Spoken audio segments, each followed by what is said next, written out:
Hello and very good morning to all of you. कैसे हैं आप सब लोग?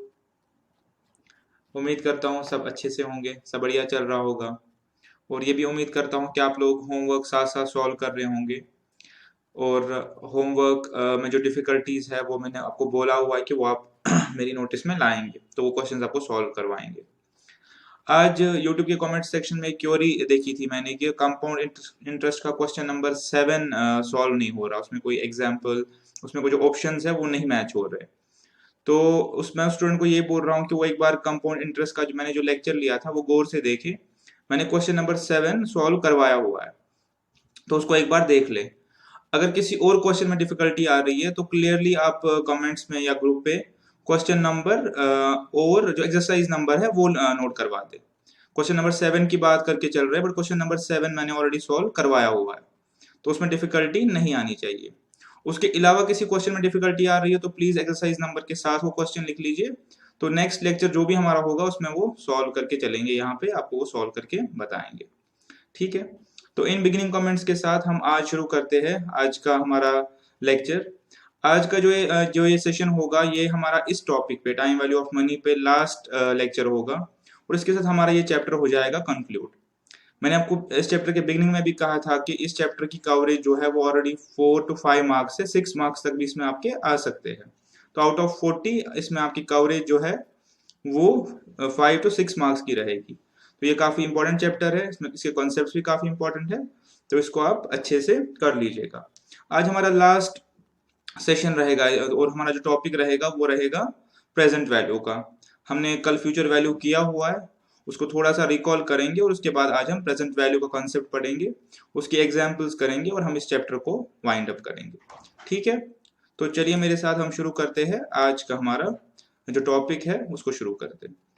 एक बार मैं कल की जो बातें वो रिकॉल करता हूँ। कल हमने क्या कॉन्सेप्ट पढ़ा था? हमने ये पढ़ा था कि एनवीटी क्या होती है, हम किस चीज को एनवीटी कहते हैं, और हमने एनवीटी की रियल लाइफ एग्जांपल समझी थी कि जहां पे भी हम अमाउंट्स इक्वल पीरियड्स पे इक्वल पीरियड्स पे डिपॉजिट करते हैं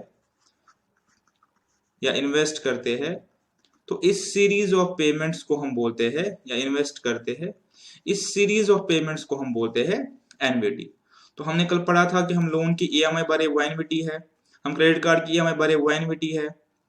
ठीक है, हम कोई सीडी हम कोई रेकरिंग डिपॉजिट करवाए, आरडी करवाए, वो एनवीटी है। यानी कोई भी ऐसी सीरीज ऑफ पेमेंट्स जिसकी जो पेमेंट की फ्रीक्वेंसी है वो इक्वल है और पेमेंट का जो अमाउंट है वो इक्वल है। तो जब आपके पास दोनों चीजें इक्वल रहती है तो हम इस सीरीज ऑफ पेमेंट्स को एनवीटी बोलते हैं। ठीक है, कल हमने ये चीज पढ़ी थी, हमने इसकी एग्जाम्पल्स भी पढ़ी थी। इसके बाद हमने कल ये पढ़ा था कि हमारे पास फ्यूचर वैल्यू क्या होता है। हमारे पास फ्यूचर वैल्यू क्या होता है, तो रिकॉल करते हैं कि हमने ये पढ़ा था कि फ्यूचर वैल्यू हमारे पास क्या होता है कि अगर हम फ्यूचर में किसी पॉइंट ऑफ टाइम पे अपनी इन्वेस्टमेंट की, किसी कैश फ्लो की या किसी एनवीटी की, कोई सिंगल कैश फ्लो हो या कोई सीरीज ऑफ कैश फ्लोज हो, ठीक है, अगर हम उसकी वैल्यू किसी फ्यूचर डेट पे निकालना चाहे, यानी हम इस पॉइंट ऑफ टाइम पे खड़े होके, यहाँ पे खड़े होके हम यहाँ इसकी वैल्यू निकालना चाहे, फ्यूचर में इसकी वैल्यू निकालना चाहे, तो इसका हम बोलते हैं फ्यूचर वैल्यू। हमने ये भी समझा था कि अगर हमारे पास सिंगल कैश फ्लो है तो उसकी फ्यूचर वैल्यू कैसे निकलेगी। हमारे पास जो कैश फ्लो है कितना अमाउंट है और हमारे पास किस रेट पे डिपॉजिटेड है और कितने टाइम बाद हम उसकी जो है फ्यूचर वैल्यू निकालना चाहते हैं।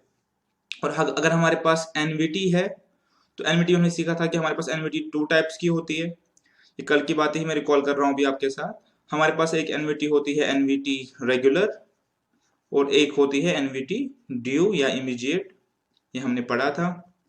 और इसमें हमने ये समझा था कि हमारे पास जो एनवीटी रेगुलर होती है वो ऐसी एनवीटी होती है जिसमें जो पहला इंस्टॉलमेंट है वो जाता है आपका एंड ऑफ द पीरियड पे। और एनवीटी ड्यू में क्या होता है, आपका पहला इंस्टॉलमेंट जाता है at the beginning of period में। तो इसमें ये पहली इंस्टॉलमेंट का डिफरेंस रहता है कि ये आपका एंड ऑफ द पीरियड में जाएगा या बिगिनिंग ऑफ पीरियड में जाएगा। इसके हिसाब से एनवीटी को एनवीटी रेगुलर या एनवीटी ड्यू कहते हैं। इसके बाद कल हमने ये पढ़ा था कि हम किसी रेगुलर हमारे पास जो रेगुलर एनवीटी है उसकी फ्यूचर वैल्यू कैसे निकालते हैं, ये हमने पढ़ा था। तो वो फॉर्मूला रिकॉल करेंगे मेरे साथ। फ्यूचर वैल्यू ऑफ एनवीटी, जब हम कुछ नहीं बोलेंगे तो पता है कि एनवीटी रेगुलर होती है, ठीक है। किस चीज के बराबर है कि हमारी जो इन्वेस्टमेंट, हमारी जो इंस्टॉलमेंट की वैल्यू है वो कितनी है, 1+Rn-1 और डिवाइडेड बाय आर, ये हमने कल पढ़ा था, ठीक है। और हमने ये भी पढ़ा था कि अगर हमारे पास फ्यूचर वैल्यू ऑफ, हमारे पास एनवीटी अगर रेगुलर ना हो कि एनवीटी ड्यू हो, तो उसमें हम क्या करेंगे, यही जो फॉर्मूला हमारे पास है, जो रेगुलर एनवीटी का फॉर्मूला हमारे पास है, इसको आप एक इंटरेस्ट जोड़ देंगे, बिकॉज इसमें पहले इंस्टॉलमेंट पे भी आपको इंटरेस्ट मिलेगा, तो इसी में आप एक इंटरेस्ट जोड़ लीजिए, तो ये आपका आ जाएगा एनवीटी ड्यू की फ्यूचर वैल्यू, ठीक है। तो ये सारी बातें हमने कल कर ली थी और ये मैंने आपके साथ यहाँ पे एक बार फिर से शेयर कर ली, ठीक है। अब हम चलते हैं कि हमारे पास प्रेजेंट वैल्यू क्या चीज होती है, ठीक है। प्रेजेंट वैल्यू का हम कॉन्सेप्ट आपके साथ डिस्कस करेंगे, तो यहां से आप ध्यान से देखेंगे।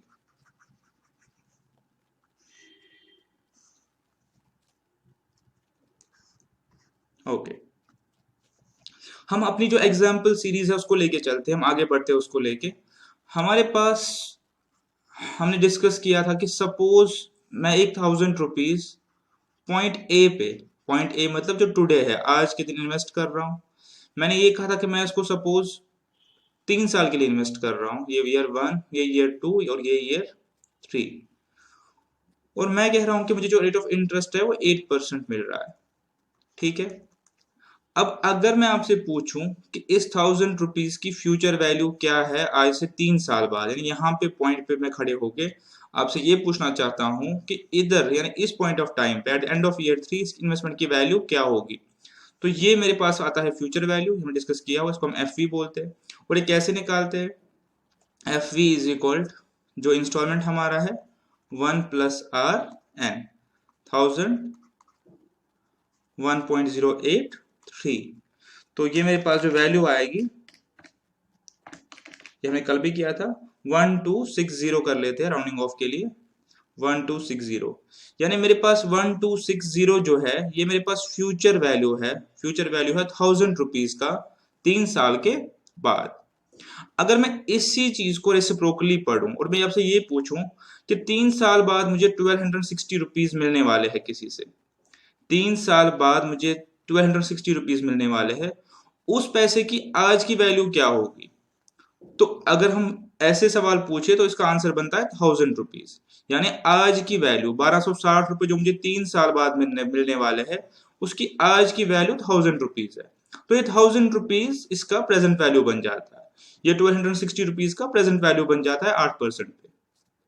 यानी अगर अमाउंट ए का फ्यूचर वैल्यू बी है, तो बी का जो प्रेजेंट वैल्यू है वो ए है। यानी फ्यूचर वैल्यू में हम क्या बोलते हैं कि आज इस पॉइंट पे खड़े होके, यानी आज खड़े होके, इधर खड़े होके आप मुझे ये बताइए कि यहाँ पे मेरी इन्वेस्टमेंट की वैल्यू क्या होगी, तो उसको फ्यूचर वैल्यू बोलते हैं। अब अगर मैं अपना क्वेश्चन उल्टा करूं, मैं बोलूं कि फ्यूचर में किसी पॉइंट ऑफ टाइम पे, ये मेरे पास टाइमलाइन हो गई, फ्यूचर में किसी पॉइंट एक्स पे मुझे इतने पैसे मिलने वाले हैं, फ्यूचर में किसी पॉइंट पे मुझे इतने पैसे देने वाले हैं, तो उसकी आज की वैल्यू क्या होगी, तो उसको हम बोलते हैं प्रेजेंट वैल्यू निकालना। यानी किसी फ्यूचर की कमिटमेंट की आज की वैल्यू निकालने को हम बोलते हैं प्रेजेंट वैल्यू निकालना।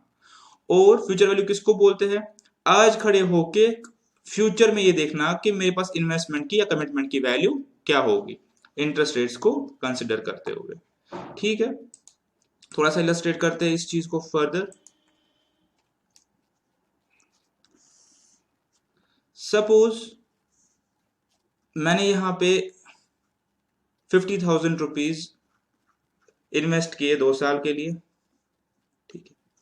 तो अब मैं आपसे पूछना चाहता हूं कि यहां पे इस इन्वेस्टमेंट की वैल्यू क्या होगी, तो आप कहेंगे फ्यूचर वैल्यू ऑफ 50,000 कैसे निकलेगा, 50,000 जो भी रेट ऑफ इंटरेस्ट है से 9% है,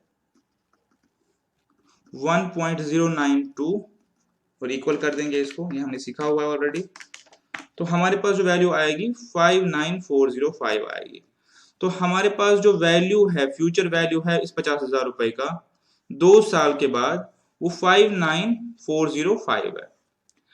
अब अगर मैं इसी क्वेश्चन को रेसिप्रोकल करूं, आपसे ये पूछूं कि 2 साल बाद मुझे 59,405 रुपीज बैंक से मिलने वाले हैं, तो इसकी आज की वैल्यू क्या होगी? तो इसकी आज की वैल्यू होगी 50,000 रुपए। ठीक है, 50,000 रुपीज, ये 50,000 इसका प्रेजेंट वैल्यू बन जाएगा। अब इसको मैथमेटिकली कैसे हम कैलकुलेट करेंगे? हमने जो फॉर्मूला यूज किया उसी से कैलकुलेट कर सकते हैं ऑलरेडी। जब मैंने 50,000 कैसे, मैंने 59,000 रुपीज कैसे निकाला? मैंने ऐसे निकाला, 59,000 रुपीज मैंने कैसे निकाला? 59,405 इज इक्वल 50,000 1.09 स्क्वायर, ये मैंने ऐसे निकाला। तो मैं ऐसे भी इसको लिख सकता हूं, लिखना चाहूं मैं ऐसे लिख सकता हूं इसको कि ये जो मेरा फ्यूचर वैल्यू है, ये जो मेरा फ्यूचर वैल्यू है, ये जो मेरा एफ है, ये किसके बराबर है? जो मेरा प्रेजेंट वैल्यू है 1 प्लस आर एन। और अगर मैं यहाँ से प्रेजेंट वैल्यू निकालना चाहूँ किसी सिंगल कैश फ्लो का, तो जो मेरे पास फ्यूचर वैल्यू है, जो वैल्यू मुझे किसी सर्टेन पॉइंट ऑफ टाइम पे दिया गया है, उसको डिवाइड हो जाएगा। मैंने आपको पहले ही कहा कि इक्वेशन में जो चीज मल्टीप्लिकेशन में वो अगले साइड में डिवाइड में आ जाती है, तो डिवाइड हो जाएगा। तो मेरे पास प्रेजेंट वैल्यू की फॉर्मूला यहाँ पे आ गई। ये कुछ भी नहीं है, जो कंपाउंड इंटरेस्ट की फॉर्मूला है उसी का रेसिप्रोकल है, उसी का उल्टा है, because by definition present value और फ्यूचर वैल्यू एक दूसरे के रेसिप्रोकल होते हैं। ठीक है, फिर से एक बार नोट कीजिए कि अगर मुझे किसी सिंगल कैश फ्लो का फ्यूचर वैल्यू निकालना होगा, कैसे निकालेंगे? जो मेरे पास कैश फ्लो का वैल्यू है 1 प्लस आर एन, और अगर मुझे किसी सिंगल कैश फ्लो का प्रेजेंट वैल्यू निकालना होगा, तो फ्यूचर में जो उस कैश फ्लो का वैल्यू है, मैं उसको डिवाइड करूंगा 1 प्लस आर एन रेट से कि कितने साल बाद मुझे वो मिलने वाला है। ठीक है, बहुत सिंपल सा कंसेप्ट है, रेसिप्रोकल कॉन्सेप्ट एक दूसरे के। इसको एक एग्जाम्पल से समझने की कोशिश करेंगे कि सपोज ये 1 साल, ये 2 साल, सपोज रेट ऑफ इंटरेस्ट चल रहा है 8%, और ईयर 2 के एंड पे मुझे कोई कमिटमेंट हो रही है कि आपको हम 1 लाख रुपया देंगे, आपको 1 लाख रुपए देंगे। तो मैं आपको ये बता रहा हूँ कि मैं अभी यहाँ पे खड़ा हूँ, मैं अभी यहाँ पे खड़ा हूँ, ये प्रेजेंट है, ये चीज प्रेजेंट हो गई, और यहाँ पे जो कमिटमेंट की वैल्यू है वो 1 लाख रुपए है 2 साल बाद। अब मैं आपसे ये जानना चाहता हूँ कि इस पॉइंट ऑफ टाइम पे इस लाख रुपए की वैल्यू क्या है जो मुझे 2 साल बाद मिलने वाला है। तो आप समझ गए होंगे मैं आपसे क्या क्या मांग रहा हूँ? मैं आपसे इसका लाख रुपए का प्रेजेंट वैल्यू मांग रहा हूँ, इसका प्रेजेंट वैल्यू मांग रहा हूँ। ये 1 साल और ये 2 साल, मैं आपसे इस लाख रुपए का प्रेजेंट वैल्यू मांग रहा हूँ।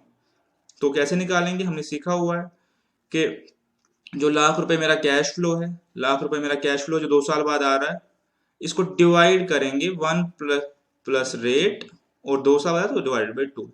तो इसको मैं डिवाइड करना चाहूं, ठीक है, तो मेरे पास आ गया 85,734 कर लीजिए रुपीज। यानी जो लाख रुपए मुझे 2 साल बाद मिलने वाला है उसकी आज की वैल्यू 85,734 रुपए है। यानी अगर मैं इस पैसे को इन्वेस्ट करूं 2 साल के लिए 8% पे, तो ये मेरा लाख रुपए ही बन जाना चाहिए, क्योंकि बाय डेफिनेशन एक दूसरे के रेसिप्रोकल है ये। अब अगर मैं इस 85,734 की फ्यूचर वैल्यू निकालना चाहूं, अब मैं इस अमाउंट की फ्यूचर वैल्यू निकालना चाहूं, तो वो कैसे निकलेगा? वो सिंपली जो फ्यूचर वैल्यू की फॉर्मूला वो यूज करेंगे, 85,734 1.082, तो बन जाएगा लाख रुपए। तो अगर आप गौर से देखिए तो ये जो दो फॉर्मूला है एक दूसरे की रेसिप्रोकल ही है, एक दूसरे की रेसिप्रोकल ही है। यानी जो किसी सम का जो फ्यूचर वैल्यू है किसी फ्यूचर में किसी पर्टिकुलर पॉइंट ऑफ टाइम पे, तो वही सम उसकी प्रेजेंट वैल्यू बन जाएगी आज की डेट में। यानी अगर ए का फ्यूचर वैल्यू बी है 2 साल बाद, तो बी का जो प्रेजेंट वैल्यू है 2 साल पहले या आज की डेट में वो है ए। ठीक है, और बाय फॉर्मूला कैसे है? जब मुझे फ्यूचर वैल्यू निकालना है तो मुझे 1 plus r raise power n multiply करना पड़ेगा, और जब मुझे प्रेजेंट वैल्यू निकालना है तो मुझे 1 प्लस आर एन जो है वो डिवाइड करना पड़ेगा। ठीक है, तो ये मेरे पास दो कॉन्सेप्ट आ गए, प्रेजेंट वैल्यू और फ्यूचर वैल्यू, और इनकी कैलकुलेशन अगर हमारे पास सिंगल कैश फ्लो हो तो। ठीक है, अब हमें क्या पढ़ना है? हमें ये पढ़ना है कि अगर मुझे अब किसी एनवीटी का प्रेजेंट वैल्यू निकालना हो तो मैं कैसे निकालूंगा? एक सिंगल कैश फ्लो का तो मुझे प्रेजेंट वैल्यू समझ में आ गया कैसे निकालना है, सिंपली उसको अपने रेट के फैक्टर से डिवाइड करके। लेकिन अगर एक एनवीटी का निकालना हो तो कैसे निकालेंगे? तो पहले हम इस चीज को मैथमेटिकली समझेंगे, फिर इस चीज को फॉर्मूला में ले आएंगे। ठीक है, पहले हम इसको मैथमेटिकली और लॉजिकली समझने की कोशिश करेंगे। एनविटी आपको पता है क्या होती है? जब एक इक्वल अमाउंट ऑफ टाइम पे, एक इक्वल ड्यूरेशन ऑफ टाइम पे हम इक्वल इन्वेस्टमेंट करते हैं, y4 और ये y5। तो सपोज मैं मानूं कि 10,000 रुपए जो है, 10,000 रुपए जो है वो हर साल के एंड पे मैं इन्वेस्ट कर रहा हूं। ठीक है, मैं इन्वेस्ट कर रहा हूं। ठीक है, और मुझे इस एनविटी की चाहिए प्रेजेंट वैल्यू। वो आप डिफरेंस समझिए, कल हमने इस एनविटी क्या सीखा था? फ्यूचर वैल्यू निकालना। तो मैंने क्या बोला था कि 10,000 रुपये मुझे इंटरेस्ट मिलेगा यहां तक, इस पे इंटरेस्ट मिलेगा यहां तक, इस पे इंटरेस्ट मिलेगा यहां तक, इस पे इंटरेस्ट मिलेगा यहां तक, और इस पे कोई इंटरेस्ट नहीं मिलेगा। तो मैंने उनको समेशन करके आपको बोला था कि ये इसकी फ्यूचर वैल्यू आ गई, यानी यहाँ पे इसकी वैल्यू ये है।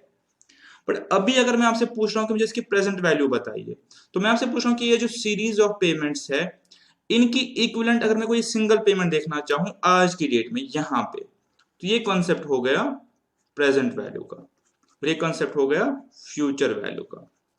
अब फ्यूचर वैल्यू का कॉन्सेप्ट कब यूज होगा? जब कोई बंदा किसी स्पेसिफिक काम के लिए सेव कर रहा हो। सपोज कोई कंपनी को कोई मशीन 10 साल बाद रिप्लेस करनी है, तो वो मशीन का उसको पता है कि 10 साल बाद ये कॉस्ट होगी, और उसको 10 साल बाद उतने पर्टिकुलर पैसे चाहिए कि मैं वो मशीन रिप्लेस कर पाऊं। तो वहां पे वो फ्यूचर वैल्यू का कॉन्सेप्ट यूज करेगी।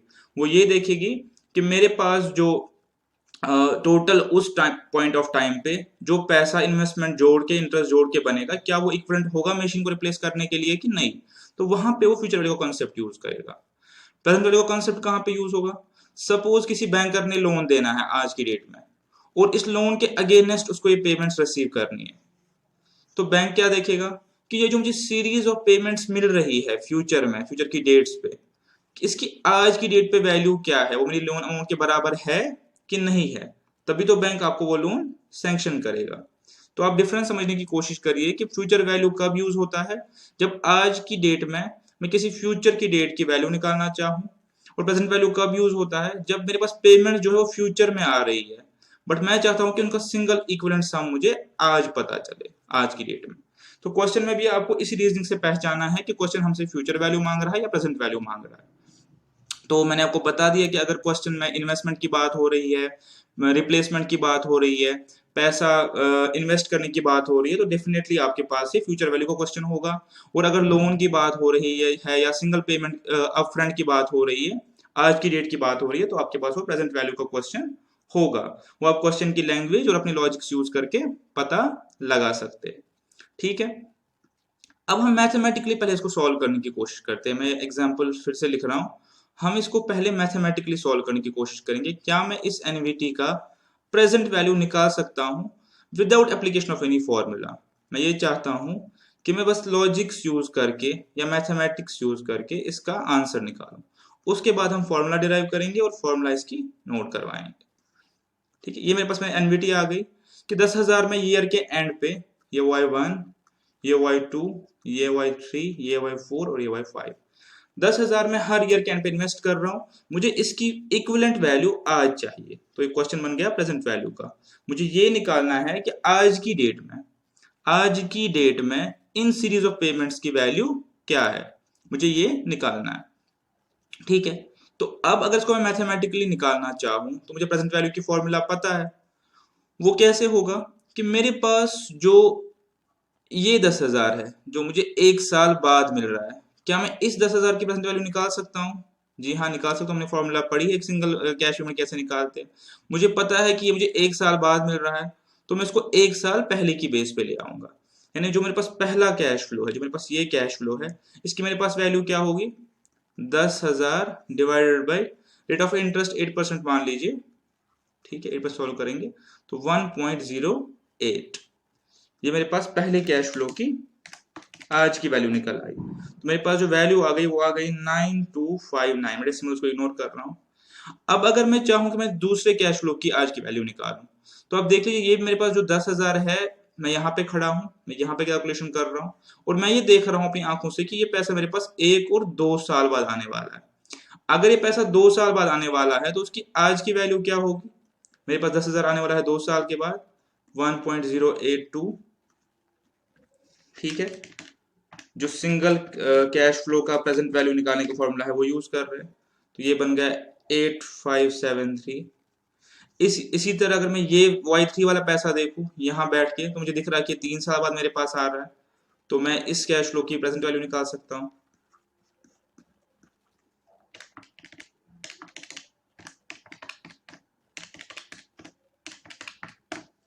ठीक है, 7938। और ऐसे करके मैं इस कैश फ्लो की निकाल सकता हूँ और इस कैश फ्लो की निकाल सकता हूँ, डिवाइड बाय 1.805 और डिवाइड बाय 1.804 करके। ये मेरे पास 7350 और ये मेरे पास 6805। अब अगर मैं इसको सम करूं तो मेरे पास जो सारी कैश फ्लोज है,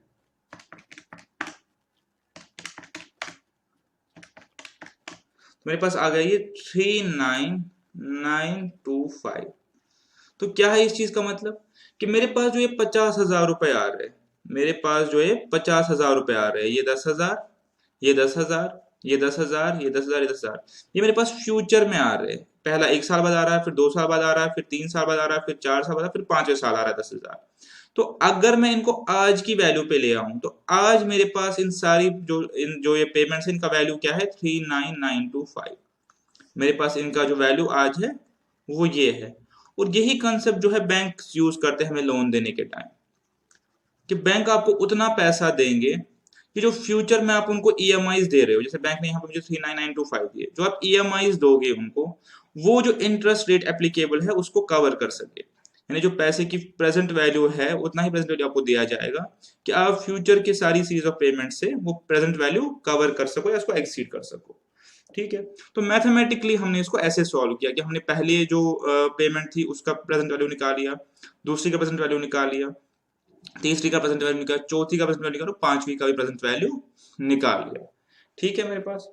तो इसको हम कैसे डिफाइन करते हैं, इसको हम डिफाइन ऐसे करते हैं कि V हम डिनोट करते हैं प्रेजेंट वैल्यू के लिए, R आपको पता है रेट के लिए डिनोट करते हैं, और N डिनोट करते हैं ईयर के लिए। तो इस क्वेश्चन में मेरा V जो है वो 39925 हो गया, R जो है रेट वो 8% थी, और T मेरे पास या N मेरे पास 5 साल का था। ठीक है, और जो एनवीटी का वैल्यू था जो एक इंस्टॉलमेंट का 10,000 रुपए था। तो ये मेरे पास इसको हम डिनोट करते हैं। ठीक है, आई होप कि आप अच्छे से समझ गए होंगे। जैसे हमने कल फ्यूचर वैल्यू के केस में पढ़ाया था कि हमें 10,000 देखते हैं कब तक इन्वेस्ट होता है, और यहाँ पे हम देखते हैं कि 10,000 हमें कब मिलने वाला है। पहले केस में हम कंपाउंडिंग करते हैं, और इस केस में हम करते हैं डिस्काउंटिंग। इसको बोलते हैं डिस्काउंटिंग करना। जब हम ऐसे डिवीजन करके चीजों को पी पे ले आते हैं तो उसको हम बोलते हैं फाइनेंस टर्मिनोलॉजी में डिस्काउंटिंग करना। तो यानी फ्यूचर वैल्यू के केस में हम क्या करते हैं, कंपाउंडिंग करते हैं, और प्रेजेंट वैल्यू के केस में हम क्या करते हैं, डिस्काउंटिंग करते हैं, यानी इसको प्रेजेंट वैल्यू पे ले आते हैं, आज की वैल्यू पे ले आते हैं। ये कॉन्सेप्ट आपका वैसे भी इंपॉर्टेंट है, बिकॉज आपका फाइनेंस जो आगे आप पढ़ेंगे, फाइनेंशियल मैनेजमेंट और दूसरे सब्जेक्ट्स जो आप पढ़ेंगे सीए के फ्यूचर में, तो उसमें आपके लिए कॉन्सेप्ट्स काफी रेलिवेंट होने वाले हैं, कंपाउंडिंग और डिस्काउंटिंग। ठीक है, तो ये यहाँ पे मैथमेटिकली हमने इसका सोल्यूशन निकाल लिया। अब हम ये चाहते हैं कि मैथमेटिकली हम इसका फॉर्मूला निकालें, हम इसका फॉर्मूला निकालना चाहते हैं, तो हम इस चीज को मैथमेटिकली लिखते हैं। ठीक है, हमारा ये आंसर आ गया। अब हम एक बार इसको फॉर्मूला में लाना चाहते हैं कि हम बाय वे ऑफ फॉर्मूला इसको कैसे सॉल्व कर सकते हैं। तो मैं अगर ये मान लूं कि मेरे पास अमाउंट ए इन्वेस्ट हो रहा है इक्वली 1 2 3 4 और 5, और मेरे पास रेट जो है वो R% है, रेट मेरे पास R% का चल रहा है। ठीक है, वो जो टाइम आ गया n वो तो 5 साल ही आ गया, 1 2 3 4 5, वो तो 5 साल आ गया। तो अब मुझे इसका जो निकालना है वो निकालना है प्रेजेंट वैल्यू, मुझे यहाँ पे पीवी निकालनी है। ठीक है,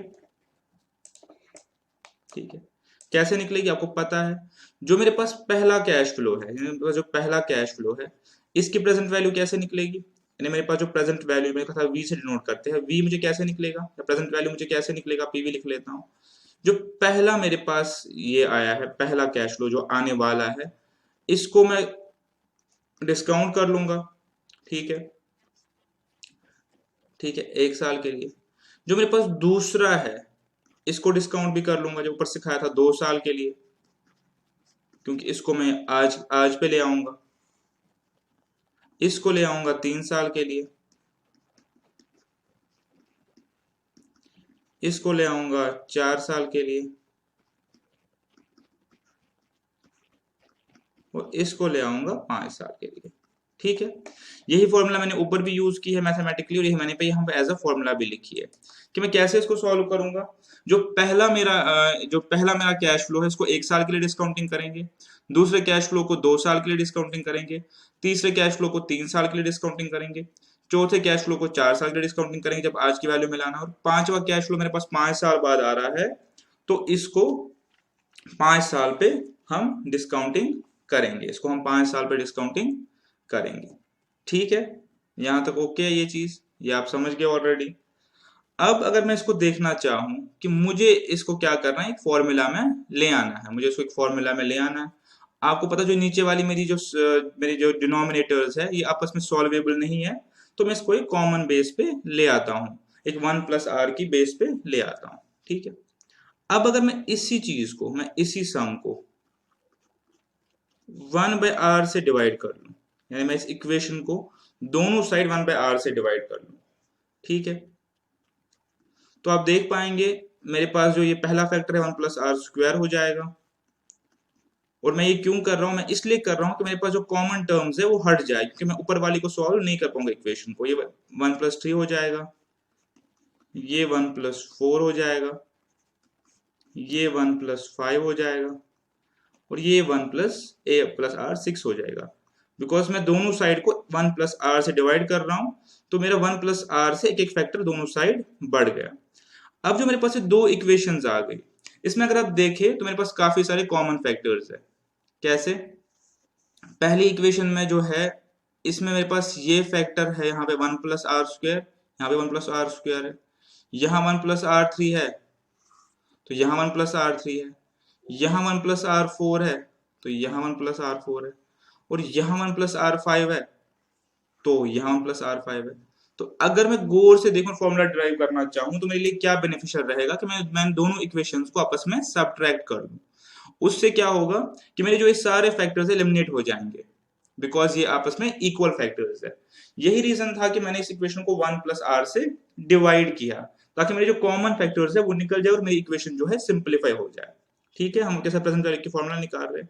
अब अगर मैं इसको लिखना चाहूं, सब्ट्रैक्शन में, तो मेरे पास ये साइड में क्या आएगा, प्रेजेंट वैल्यू, यानी मैं इसको इससे माइनस कर रहा हूं। दो इक्वेशंस को कैसे माइनस करते हैं, दोनों के LHS को माइनस कर लीजिए, दोनों के RHS को माइनस कर लीजिए। ठीक है, आप देखिए मेरे पास कितना सिंपलीफाई हो जाएगा ये। इसमें से ये निकाल लिया, इसमें से ये निकाल लिया, और यहाँ पे ये मेरे पास सारे जो टर्म्स है वो कैंसिल आउट हो जाएंगे, बिकॉज जब मैं इसमें से ये सब्ट्रैक्ट करूंगा कैंसिल हो जाएगा, ये प्लस है ये माइनस निकल जाएगा, ये प्लस है ये माइनस निकल जाएगा, और ये प्लस है ये माइनस निकल जाएगा। तो मेरे पास नटशेल में जो इक्वेशन बचेगी वो बचेगी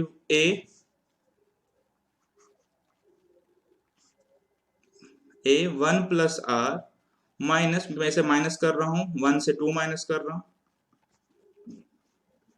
ठीक है, इसका डेरिवेशन आपको याद रखने की जरूरत नहीं है, बट मैं आपको दिखा रहा हूँ कि कैसे हम डिराइव कर लेते हैं। बाकी आप फॉर्मूला पे फोकस करेंगे, आपको एग्जाम में वो यूज कर दी। तो मेरे पास दो इक्वेशंस आ गई। मेरे पास जो पहली इक्वेशन जो थी, उन्हें सिंपली जो प्रेजेंट वैल्यू का लॉजिकल फॉर्मूला बन रहा है मैथमेटिकली, वो लिखा, जैसे मैंने आपको समझाया भी एक एग्जाम्पल पे। दूसरे मैंने क्या किया, मैंने इस पूरी इक्वेशन को 1 + r से डिवाइड कर लिया। यहाँ पे मेरा 1 + r से एक एक फैक्टर बढ़ गया, नीचे एक एक फैक्टर बढ़ गया, और इससे क्या हुआ, मुझे जो कॉमन टर्म्स है वो माइनस करके, दो इक्वेशंस को माइनस करके एलिमिनेट हो गई। ठीक है, तो यहाँ तक आके मेरी जो इक्वेशन है काफी सिंप्लीफाई हो गई। ठीक है, आई होप आप समझ रहे हैं। अब मैंने आपको ये चीज पहले भी बोली है कि जब मेरे पास कोई फैक्टर कॉमन मल्टीप्लिकेशन में हो, तो मैं उसको बाहर ले जा सकता हूं, और बाकी चीजें जो है टर्म्स है उसको ब्रैकेट के अंदर रख सकता हूं। ठीक है, अगर मैं यहाँ पे ऐसे लिखूं PV, तो मेरे पास यहाँ 1 बचेगा, क्योंकि PV × 1 PV के बराबर होता है। ठीक है, और यहाँ पे बचेगा -1 डिवाइडेड बाई 1 + r। ठीक है, ठीक है, आप ये चीज समझ गए होंगे। और यहाँ पे अगर मैं a/1 + r कॉमन निकालूं, दोनों में कॉमन आ रहा है मेरे पास, a भी कॉमन है, r भी कॉमन है, तो यहाँ पे मेरे पास 1 बचेगा, और -a/1 + r 5। ठीक है, इसको अगर आप गौर से देखें तो मैंने क्या किया, मैंने दोनों साइड मेरे पास जो कॉमन फैक्टर्स है उनको बाहर ले लिया। वो इसलिए ले लिया ताकि मुझे इनकी वैल्यू निकाल सकूं। मुझे निकालनी क्या है, पीवी की वैल्यू निकालनी है। तो अब जाके मेरा ये इक्वेशन जो है काफी सिंपलीफाई हो गया है। अब मैं इसको सॉल्व कर सकता हूँ। ये देखिए पीवी मेरे पास ऐसे ही है, ये हो गया 1+r-1 डिवाइडेड बाई 1+r। ठीक है, ये मेरे पास हो गया a 1+r, यहाँ पे मेरे पास हो गया 1+r5। ठीक है, 1+r5, यहाँ पे जो है a 1+r हमने कॉमन ले लिया था, तो यहाँ पे आपका 1/1+r5 बचेगा। ठीक है, तो a 1+r कॉमन हो गया, 1+r5 आपका अब बचा -1 हो गया डिवाइडेड बाई 1+r5 हो गया। मैं सिंपली फ्रैक्शंस को सॉल्व कर रहा हूँ। ठीक है, अगर मैं इसको और गौर से देखूं तो ये हो गया पीवी, ये मेरे पास कैंसिल आउट हो जाता है, इंटू r बाई 1+r, यहाँ पे a डिवाइडेड बाई 1+r, और अंदर जो है वो एज इट इज रहेगा। ठीक है, ठीक है जी।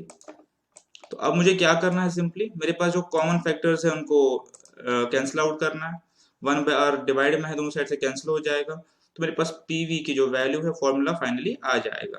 कैसे आएगा, a 1+r5 -1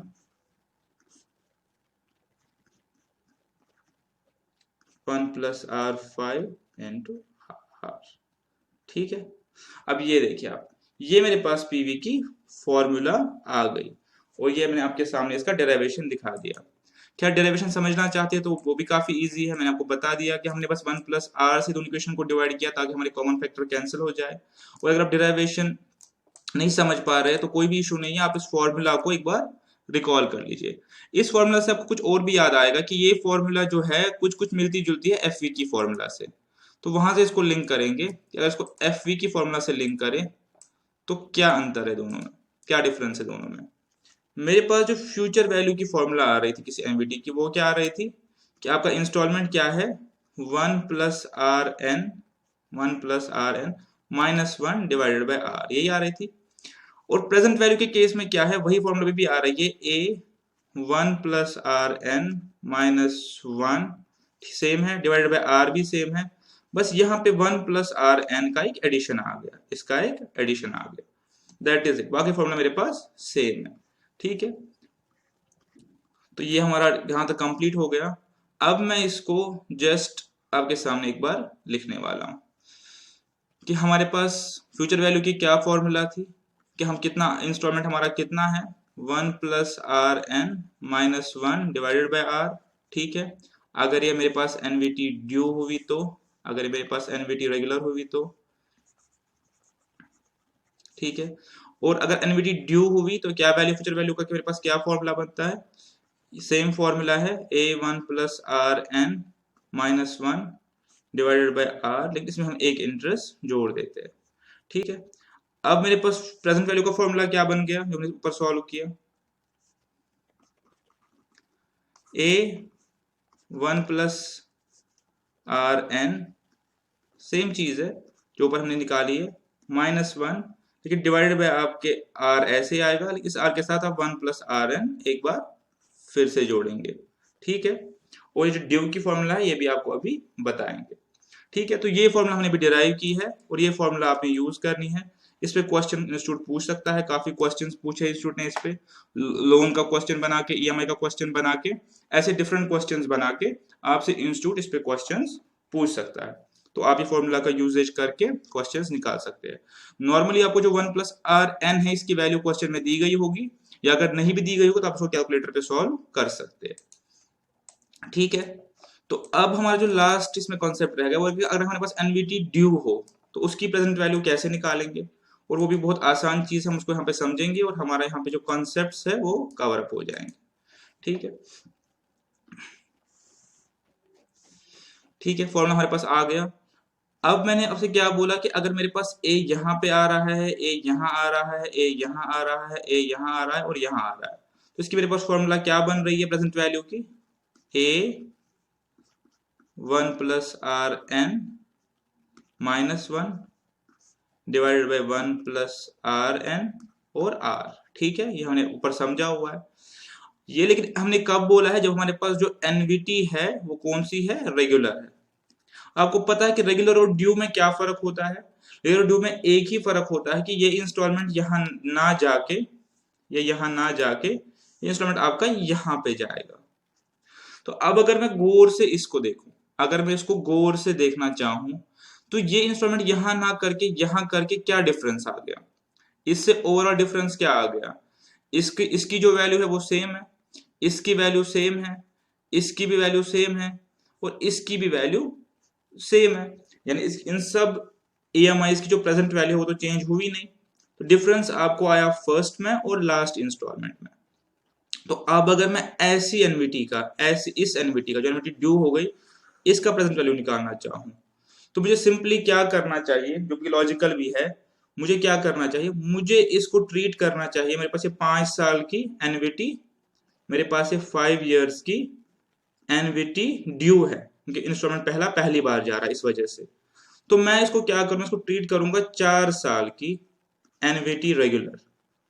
मैं ये इंस्टॉलमेंट इग्नोर करूंगा और मैं खाली इन 4 का वैल्यू निकालूंगा। ठीक है, अगर मैं इन 4 को अलग से लूं, तो मेरे पास, अगर मैं इन 4 कैश फ्लोज को, ये और ये को अलग से लूं, तो मेरे पास ये 4 साल की, मेरे पास ये 4 साल की, मैं इसको इग्नोर कर लिया, एनवीटी रेगुलर बन गई।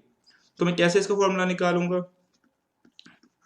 ए 1 प्लस आर, 5 साल की एनवीटी है मेरे पास, इसको 4 साल का ही लिया, minus 1 plus r 4 into r.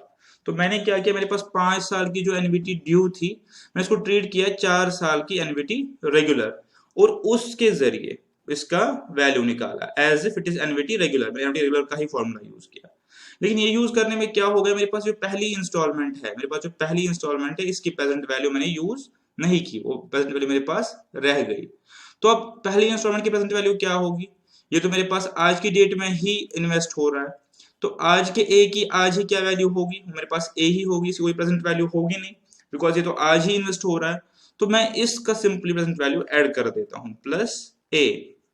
ठीक है, जैसे हमने फ्यूचर वैल्यू पढ़ा था कि एक इंटरेस्ट जोड़ते हैं, यहाँ पे आप इसको एक इंस्टॉलमेंट जोड़ते हैं, बिकॉज इस ए की जो प्रेजेंट वैल्यू है वो ए ही है। ठीक है, तो इससे आपका क्या हो गया, एनवीटी जो ड्यू है उसका प्रेजेंट वैल्यू भी इसके साथ आ गया। ठीक है, तो अगर मैं इस मैट्रिक्स को पूरा करूं अब, तो क्या है मेरे पास? सेम फॉर्मूला है, सेम फॉर्मूला है, लेकिन एक साल या एक पीरियड जो है वो कम करना है, लेसर, एक साल कम करना है, प्लस एक इंस्टॉलमेंट जोड़ना है, प्लस 1 इंस्टॉलमेंट, क्योंकि बाय डेफिनेशन वही चीज है। ठीक है, यहां पे देख लेते एक बार फिर से कैसे हुआ ये।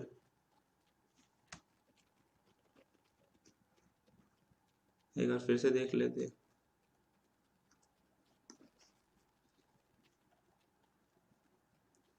ये देखिए, हमने आपको ये समझाया कि अगर मेरे पास ये इन्वेस्टमेंट,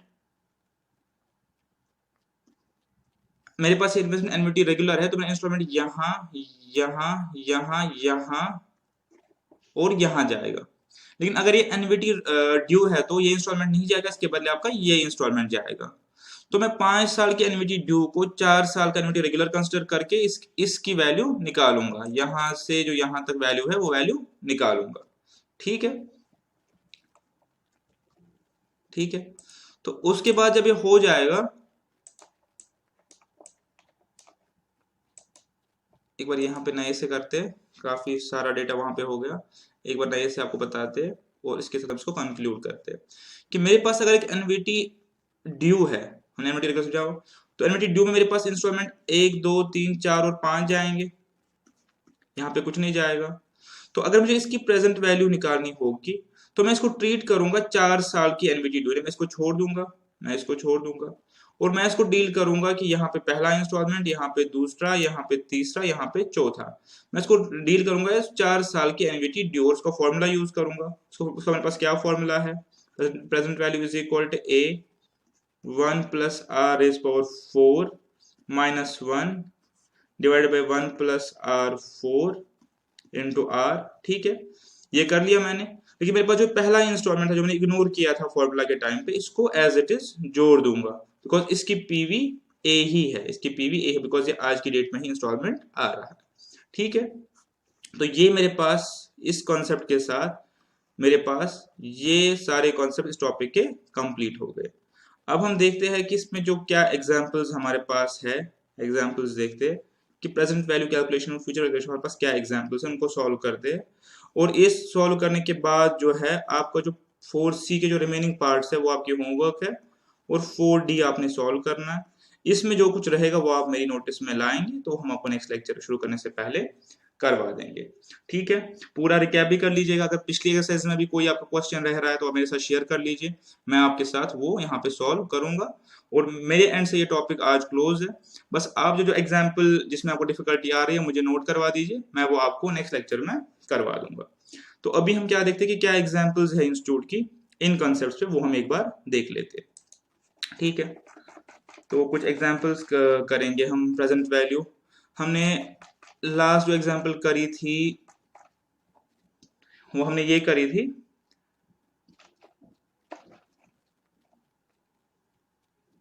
फ्यूचर वैल्यू की, ये भी फ्यूचर वैल्यू की है, ये भी हमने करी फ्यूचर वैल्यू की, ये भी है। ठीक है, ये भी हमने करी थी। हाँ जी, तो हम ये एग्जाम्पल नंबर 29 एक बार आपके साथ डिस्कस करेंगे। What is the present value of ₹1 to be received after 2 years compound rate of 10% interest rate? ये आपके पास प्रेजेंट वैल्यू का क्वेश्चन है, लेकिन यहाँ पे जो कैश फ्लो है वो सिंगल है। ठीक है, पहले डिस्कस किया था। क्या बोल रहा है क्वेश्चन कि हमें पीवी निकालना है ₹1 का, ₹1 का पीवी निकालना है। जब हमें पीवी निकालना है तो आप समझ ही पा रहे होंगे कि ये रुपी जो है मेरे पास फ्यूचर में कहीं आ रही होगी, तभी मैं इसका आज प्रेजेंट वैल्यू निकाल सकता हूँ। अगर आज आ रही होगी तो इसका प्रेजेंट वैल्यू ₹1 ही होगा।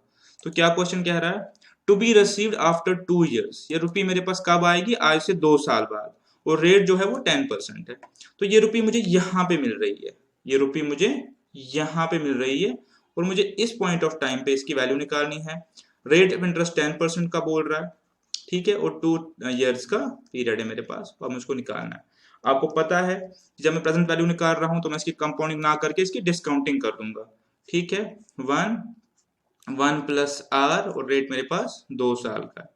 ठीक है, that means ₹1 divide by 1.1 square. ठीक है, इसको सॉल्व कर लेते हैं तो ये मेरे पास इस रुपये की प्रेजेंट वैल्यू आ जाएगी। ठीक है, ये क्वेश्चन बेसिकली कॉन्सेप्ट के लिए डाला हुआ है, एग्जाम में आने के चांसेस कम है, बट ये कॉन्सेप्ट के लिए। तो मेरे पास 0.83 पैसे आ रहे हैं, तो यानी वो रुपी जो मेरे पास 2 साल बाद मिलने वाली है, इसकी आज की डेट 83 पैसा है। इसको अगर कॉन्वर्सली समझने की कोशिश करें, अगर मैं 83 पैसा आज इन्वेस्ट करूंगा आज की डेट में 10% पे, तो 2 साल बाद उसकी ₹1 बन जाएगी। 0.83 पैसा ₹1 का प्रेजेंट वैल्यू है, और ₹1.83 का 2 साल के बाद फ्यूचर वैल्यू है। ठीक है, ये हमने ऑलरेडी डिस्कस किया है ऑलरेडी। नेक्स्ट क्वेश्चन देखते हैं, find the present value of 10,000 after 5 years if interest rate is 9% और फैक्टर आपको दिया गया है। ठीक है, ये क्या कह रहा है कि हमें प्रेजेंट वैल्यू निकालना है ₹10,000 का। ₹10,000 मुझे मिलने वाले हैं, कब मिलने वाले हैं, 5 साल बाद। ठीक है, 5 साल बाद मिलने वाले हैं, और रेट ऑफ इंटरेस्ट 9% चल रहा है, ये 9% चल रहा है। मुझे 1 2 3 4 5 साल बाद मिलने वाले, मुझे उसकी प्रेजेंट वैल्यू निकालनी है। आपको समझ आई होगा आपको अब तक कैसे करेंगे। इसकी डिस्काउंटिंग करनी है बिकॉज हमें प्रेजेंट वैल्यू निकालना है, डिवाइड बाई 1.09 जो रेट है, और टाइम आपका 5 है। आपको नीचे वाला फैक्टर ऑलरेडी दिया गया है, तो ये हम क्वेश्चन से पुट अप करते हैं, इसको हम कैलकुलेट नहीं करते। 1.5386, तो ये आप सॉल्व करेंगे तो आपका आ जाएगा। ठीक है, 6499 करके आ रहा है मेरे पास। आई होप ये आपके पास भी आ रहा होगा। 6499 यहाँ पे नोट करते हैं और आगे चलते। 6499, ठीक है।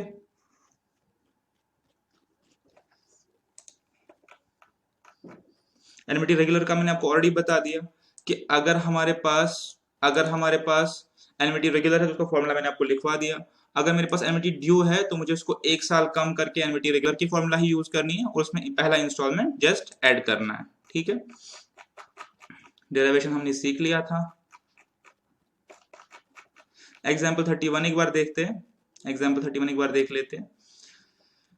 S borrows 5 lakh rupees to buy a house. If he pays equal installments for 20 years and 10% interest on outstanding balance, what will be the EMI? ठीक है, पहले हम समझने की कोशिश करते हैं। ये जो क्वेश्चन है काफी इंपॉर्टेंट, एग्जाम में आने के बहुत चांसेस है, और या इस टाइप के क्वेश्चन, तो इसका एक बार देख लीजिए कि पहले हमें ये आइडिया लगना चाहिए कि हमें प्रेजेंट वैल्यू निकालना है या फ्यूचर वैल्यू निकालना है। क्वेश्चन क्या चाहता है? क्वेश्चन कह रहा है कि एस ने बोरो किए 5 लाख रुपए, 5 लाख रुपीज। तो जब मैं बोरो कर रहा हूं तो मेरी पॉकेट में 5 लाख रुपए कब आ रहे हैं? एस के पास से 5 लाख रुपए कब आए? आज की डेट में आए।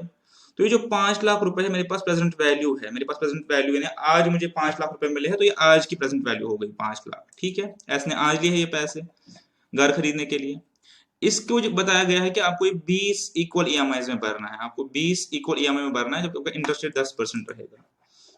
ठीक है, क्वेश्चन में कुछ नहीं दिया गया है कि पहला ईएमआई आज जाएगा या 1 साल बाद जाएगा, तो हमने पहले ही बताया है जो क्वेश्चन साइलेंट हो तो आपको एन्युटी रेगुलर ही ट्रीट करना है।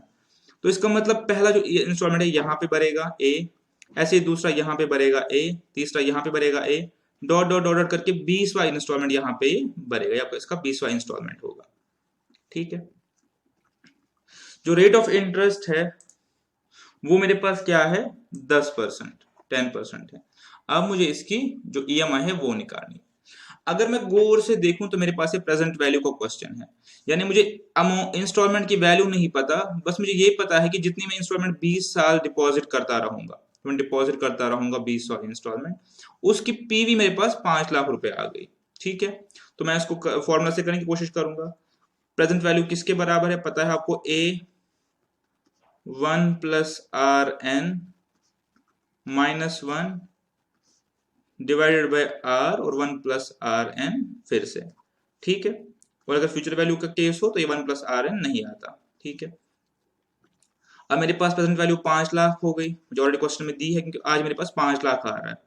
इक्वेटेड ईएमआई मुझे नहीं पता है, 1 प्लस आर मेरे पास 10% का रेट है। ठीक है, आर मेरे पास 0.01 है, तो ये मेरे पास इसका आ गया। अगर मैं ये फैक्टर को सॉल्व कर लूं, ठीक है, तो मैं सिंपली उसको 5 लाख को डिवाइड कर सकता हूं, मेरा सोल्यूशन आ जाएगा। अब क्वेश्चन में शायद ये दिया हुआ है, नहीं, ये आपको एनवीटी टेबल से निकालना पड़ेगा, या आप उसको कैलकुलेटर पे सॉल्व कर सकते हैं। ठीक है, आप इसको सॉल्व करेंगे तो आपका सोल्यूशन आ जाएगा। मैं एक बार करके देखता हूं।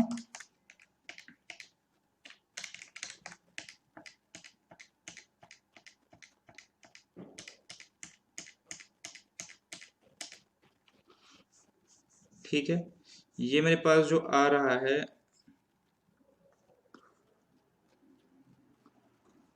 मैं इसको देख, मेरे पास आ रहा है ए 6.7275 कर लीजिए, -1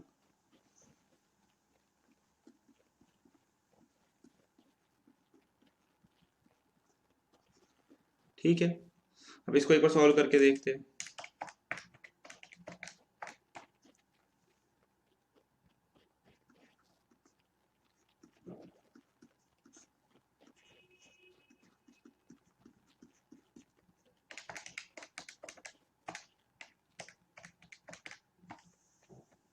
तो मेरे पास ये जो आ गया फैक्टर, ये आ गया a इंटू 8.51356। आपको या तो एग्जाम में ये फैक्टर दिया होगा, या तो आपको एग्जाम में इसकी वैल्यू दी हो गई होगी, या आपको वहां पे एन्युटी टेबल्स वो लोग दे देंगे, आप उसके थ्रू इसको निकाल सकते हैं। तो मोस्ट लाइकली एग्जाम में दिया होगा। तो जब ये आ गया तो सिंपली मुझे क्या करना है, 5 लाख को इस फैक्टर से डिवाइड करना है, तो मेरा इसका सोल्यूशन, इसका मेरा ईएमआई की वैल्यू आ जाएगी। ठीक है, ये इन्होंने भी किया है, तो ये आपका सोल्यूशन आ गया। ठीक है, चलते हैं एक और एग्जाम्पल की ओर। 5,000 is to be paid every year for 10 years to pay off a loan। ठीक है, 5,000 रुपए आपको हर बार देने हैं 10 साल के लिए, तब आपका लोन लिक्विडेट होगा। हमें लोन अमाउंट बतानी है अगर आपका इंटरेस्ट रेट 14% पर एनम होगा। तो ये आपसे क्लियर एंड क्लियर पीवी का क्वेश्चन है यहाँ पे मुझे क्या बोला जा रहा है कि 5,000 रुपीज जो है मुझे हर साल देने हैं। 5,000 मुझे हर साल देने हैं। कितने साल के लिए? मुझे देने हैं 10 साल के लिए, और रेट 14% है। रेट 14% है, और ये मुझे देने हैं ऐसे ही 10 साल के लिए, 10वां इंस्टॉलमेंट। वो मुझे आप बताइए कि लोन का अमाउंट क्या होगा, यानी जितने मैं ये EMI दे रहा हूँ 10 साल के लिए, इसकी आज की वैल्यू क्या होगी। मैं इसको सिंपली कर सकता हूँ फॉर्मूला यूज करके। अब तो हमने सीख ही लिया। 5,000 1.14 raise power 10 minus 1 1.14 raise power 10 into 0.14। ठीक है, इसको अगर मैं सॉल्व कर लूं तो मेरे पास इसका सोल्यूशन आ जाएगा। ठीक है, एक बार क्वेश्चन में देखते हैं कुछ फैक्टर दिया है नहीं दिया है। आपको फैक्टर नहीं दिया है, 5.21611 निकल रहा है, तो ये आप यूज करके इसका सोल्यूशन निकाल सकते हैं। जैसे मैंने पहले क्वेश्चन में निकाला वैसे आप इसको सॉल्व कर सकते हैं। ठीक है, ठीक है, नेक्स्ट क्वेश्चन देख लीजिए। Y bought a TV costing 13,000 by making down payment of 3,000। Y ने एक टीवी लाया 13,000 का, डाउन पेमेंट उसने की 3,000, यानी 10,000 रुपए का जो है वो उसके पास चढ़ गया लोन।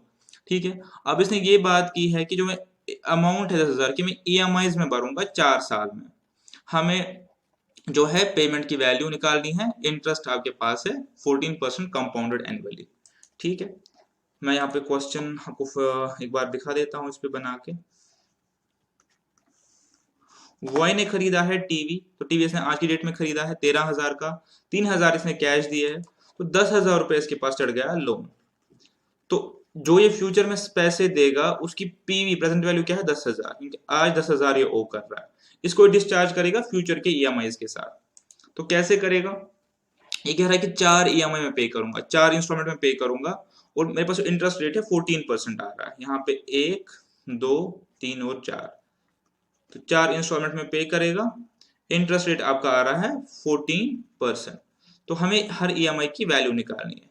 ठीक है, तो आपको पता ही है कि ये सिंपली मेरे पास जो ये 4 EMI होंगे, इनकी जो पीवी हो 10,000 के इक्विवेलेंट होगी। तो यहाँ पर मैं फॉर्मूला यूज करूं, पीवी इज इक्वल, इंस्टॉलमेंट नहीं पता उसको मैं ए लिख सकता हूं। ठीक है, 1.144 माइनस 1 डिवाइडेड बाई 1.144 और इंटू R 0.14। अगर मैं इस फैक्टर को सॉल्व करूं और इसको 10,000 से डिवाइड करूं तो मेरा अमाउंट ए आ जाएगा। ठीक है, ठीक है, क्वेश्चन को समझ लिया, फॉर्मूला यूज की, आपका सोल्यूशन आ जाएगा। ठीक है, चलिए, ओके। अब ये मेरे पास जो क्वेश्चन आ गया, ये आ गया एनवीटी इमीडिएट का क्वेश्चन। तो इसको एक बार समझने की कोशिश कर लीजिए। Suppose your mom decides to gift you 10,000 every year starting from today for next 5 years, और आप इसको बैंक में डिपॉजिट करेंगे जहां आपको 10% मिलेगा, तो आपको प्रेजेंट वैल्यू निकालना है। ठीक है, आपकी मदर ने आपसे क्या प्रॉमिस किया है कि आपको 10,000 रुपए मिलेंगे हर साल, लेकिन जो पहला 10,000 मिलेगा वो आज ही मिलेगा, टुडे मिलेगा। ठीक है, कितने साल के लिए पैसे आपको मिलेंगे? ये कह रहे हैं 5 साल के लिए। तो अब जब पहला इंस्टॉलमेंट यहां मिलेगा तो इसका मतलब ये आपके पास एनवीटी एनवीटी ड्यू हो गई, इमीडिएट हो गई। दूसरा यहां, तीसरा यहां, चौथा इधर। ठीक है, और 5वां इंस्टॉलमेंट आपको यहां मिलेगा। ठीक है, तो पहला इंस्टॉलमेंट आपको यहां मिल गया इमीडिएटली, दूसरा इधर मिल गया, तीसरा इधर, चौथा इधर, 5वां इधर, 5 आपको 5 इंस्टॉलमेंट मिल गए। अब इंटरेस्ट रेट जो है अभी क्या चल रहा है, इन्वेस्टमेंट का रेट वो चल रहा है 10%। ठीक है, 10% चल रहा है। तो आपसे बोला जा रहा है कि आप इसकी प्रेजेंट वैल्यू निकालो। अब मेरे पास एनवीटी का टाइप क्या आ गया? एनवीटी ड्यू आ गया। मैंने आपको बताया है कि एनवीटी ड्यू के टाइम पे हम क्या करते हैं, हम पहले इंस्टॉलमेंट को इग्नोर करते हैं। अगर मैं इसको इग्नोर करूं तो मेरे पास से कौन सी एनवीटी बन गई? मेरे पास से एनवीटी रेगुलर बन गई। लेकिन एनवीटी रेगुलर कितने सालों की बन गई? 4 साल की। जब मैंने इसको इग्नोर किया तो मेरे पास देखिए 1 2 3 और 4, मेरे पास 4 इंस्टॉलमेंट्स आ गई at the beginning of the year. ठीक है, तो मैं इसको ट्रीट करूंगा एज एनवीटी रेगुलर 4 साल की। तो क्या फॉर्मूला है मेरे पास? मेरे पास फॉर्मूला जो है प्रेजेंट वैल्यू का वो है 10,000 1 प्लस आर एन मेरे पास अब 4 आ गया बिकॉज मैं इसको 4 साल की ट्रीट कर रहा हूँ। 1.14 इंटू 0.01, अगर इसे मैं सॉल्व करना चाहूँ, उसको सॉल्व करके बताता हूँ आपको। ये आ गया 10,000, ये आ गया 1.4641 माइनस 1, ये आ गया 1.4641 इंटू 0.1। ठीक है, अब इसको सॉल्व करना चाहे 0.4641,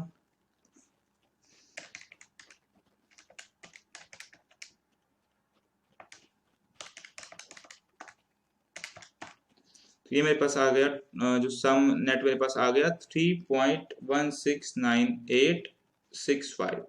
तो 10,000 से मल्टीप्लाई कर लीजिए इसको, तो मेरे पास आ गया 31698.65। मेरे पास पीवी आ गई। लेकिन मैंने क्या किया था, मैंने स्टार्टिंग में ही पहले इंस्टॉलमेंट को इग्नोर किया था और मैंने इस 5 साल की एनविटी ड्यू को 4 साल की एनविटी रेगुलर बना के सॉल्व किया था। अब इसको अगर मुझे वापस सोल्यूशन पे आना है तो मुझे पहला इंस्टॉलमेंट है इसको ऐड करना पड़ेगा, यानी इसकी प्रेजेंट वैल्यू ऐड करनी पड़ेगी, इसकी प्रेजेंट वैल्यू करनी पड़ेगी ऐड। लेकिन जो 10,000 मेरे पास आज ही आ रहा है उसकी प्रेजेंट वैल्यू 10,000 ही होगी। 10,000 जब मैं इसको ऐड कर लेता हूँ तो मेरे पास 41,698 रुपीज सोल्यूशन आ जाएगा। ठीक है, ये मेरे पास जो 10,000 मुझे 5 साल मिलने वाले हैं, पहला इंस्टॉलमेंट आज मिलने वाला है, उसकी प्रेजेंट वैल्यू मेरे पास ये आ गई, उसकी आज की वैल्यू मेरे पास ये आ गई। ठीक है, देखते हैं अगला। ठीक है, मेरे पास ये चैप्टर कंप्लीट हो गया। बाकी जो इसमें कॉन्सेप्ट्स है वो सारे प्रेजेंट वैल्यू के बेसिस पे ही है, तो अगर आपने प्रेजेंट वैल्यू के कॉन्सेप्ट्स पढ़े हुए हैं तो उसके बेसिस पे आप वो कर सकते हैं। अब मेरे पास दो चीजें और छोटी छोटी चीजें, उनको एक बार से डिस्कस ही कर लेता हूँ। दो छोटी चीजें बेसिक से कॉन्सेप्ट है वो आपके साथ डिस्कस कर लेता हूँ। हाँ, तो एक कॉन्सेप्ट मेरे पास आ गया परपिचुइटी का। इस पे एक क्वेश्चन भी है, काफी आसान है। परपिचुइटी का क्वेश्चन आ गया मेरे पास। एनविटी मैंने कहा था कि हम जो कुछ एक सीरीज ऑफ पेमेंट है, एक सीरीज ऑफ पेमेंट अगर मैं कर रहा हूं, ठीक है, एक सीरीज ऑफ पेमेंट मैं कर रहा हूं। सपोज जो सीरीज ऑफ पेमेंट है वो मैं कर रहा हूं 10 साल के लिए। मैं आपको 10,000 10 साल के लिए दूंगा, लोन 20 साल के लिए है, आरडी 5 साल के लिए। अगर मैं कोई सीरीज ऑफ पेमेंट कर रहा हूं जो किसी फाइनाइट टाइम के लिए नहीं है, जो मेरे पास चलेंगी चलेंगी चलेंगी परपिचुअली, जिसका टाइम पीरियड फिक्स्ड नहीं है, तो ऐसी सीरीज ऑफ पेमेंट्स को हम कहते हैं परपिचुइटी। परपिचुइटी का मतलब होता है कि equal amount of payments after equal duration of time, लेकिन मेरे पास जो ड्यूरेशन ऑफ टाइम है, जो टाइम का ओवरऑल पीरियड है वो डिफाइंड नहीं है, ये थ्रू आउट चलेंगी, तो इसको हम परपिचुइटी बोलते हैं। ठीक है, अब परपिचुइटी क्या, आपको तो कॉन्सेप्चुअली समझ गए होंगे। क्या परपिचुइटी की फ्यूचर वैल्यू निकल सकती है? नहीं निकल सकती, बिकॉज मुझे ये नहीं पता कि मैं कितने इंस्टॉलमेंट्स दूंगा। इसकी आपके पास जो फ्यूचर वैल्यू है वो नहीं निकल सकती। सपोज 3,000 का 10% इंटरेस्ट आ रहा है, तो क्या मैं किसी पॉइंट ऑफ टाइम पे इसकी वैल्यू निकाल सकता हूँ? मैं इसका एफ नहीं निकाल सकता, बिकॉज मुझे ये चीज पता ही नहीं है कि ये इन्वेस्टमेंट कितने टाइम के लिए चलेगी। लेकिन क्या मैं इसका पीवी निकाल सकता हूँ? ये क्वेश्चन है, क्या मैं इसका प्रेजेंट वैल्यू निकाल सकता हूँ? और इसका आंसर जो है वो है यस। परपिचुइटी का फ्यूचर वैल्यू तो नहीं है, लेकिन प्रेजेंट वैल्यू होता है। प्रेजेंट वैल्यू क्यों होता है? क्योंकि फॉर एग्जाम्पल केस, ऐसा केस कब आता है? फॉर एग्जाम्पल कोई फादर विल लिखना चाहता है कि मेरे मरने के बाद मेरे बेटे को हर महीने 20,000 रुपए मिलने चाहिए। ठीक है, तो अब वो किसी इंश्योरेंस कंपनी के पास गया कि मुझे ऐसी ऐसी इन्वेस्टमेंट करनी है कि मेरे मरने के बाद मेरे बेटे को हर महीने 20,000 रुपए मिले, जबकि इंटरेस्ट रेट ऑफ इंटरेस्ट चल रहा है 10%। मैंने कहा एफ नहीं निकल सकती, क्या पीवी निकल सकती है? पीवी सिंपली निकल सकती है। बैंक इसको क्या बोलेगा कि आप 2 लाख रुपए जमा करवाओ, आप 2 लाख रुपए जमा करवाओ। उससे क्या होगा? 2 लाख का जो 10% है वो कितना बन रहा है? 20,000। तो हर साल जो इंटरेस्ट एक्रू होगा इस 2 लाख पे वो 20,000 होगा। यहाँ पे 20,000 हो गए, आ गए, यहाँ पे 20,000 आ गए, यहाँ पे 20,000 आ गए। तो इसका मतलब क्या है कि ये 2 लाख जो अपफ्रंट इन्वेस्ट हुआ है, इसका जो हर साल जो इंटरेस्ट है वो 20,000 आएगा। ठीक है, तो यानी इन 20,000 की जो सीरीज ऑफ पेमेंट्स है, जो सीरीज ऑफ इनफाइनाइट पेमेंट्स है, इनकी आज की वैल्यू क्या हो गई? 2 लाख रुपए। तो ये बन गया इसका पीवी। ठीक है, आप समझिए, काफी सिंपल सा कॉन्सेप्ट है। क्या परपेचुइटी का फ्यूचर वैल्यू नहीं निकल सकता, लेकिन प्रेजेंट वैल्यू आपका कैसे निकल सकता है? पीवी आपका निकल सकता है अगर आप सिंपली इस रेट ऑफ इंटरेस्ट को, जो मेरे पास परपेचुइटी का ईएमआई है, उसको आप सिंपली रेट ऑफ इंटरेस्ट से डिवाइड कर दो, तो आपके पास ये आ गया परपेचुइटी का प्रेजेंट वैल्यू। यानी आज अगर ये 2 लाख रुपए छोड़ के जाएगा तो इनफाइनाइट टाइम के लिए उसको 20,000 रुपए पर मंथ मिल सकता है, अगर जो रेट ऑफ इंटरेस्ट है वो 10% है। ठीक है, तो इस कंसेप्ट के साथ मेरा आज ये चैप्टर कंप्लीट हो गया।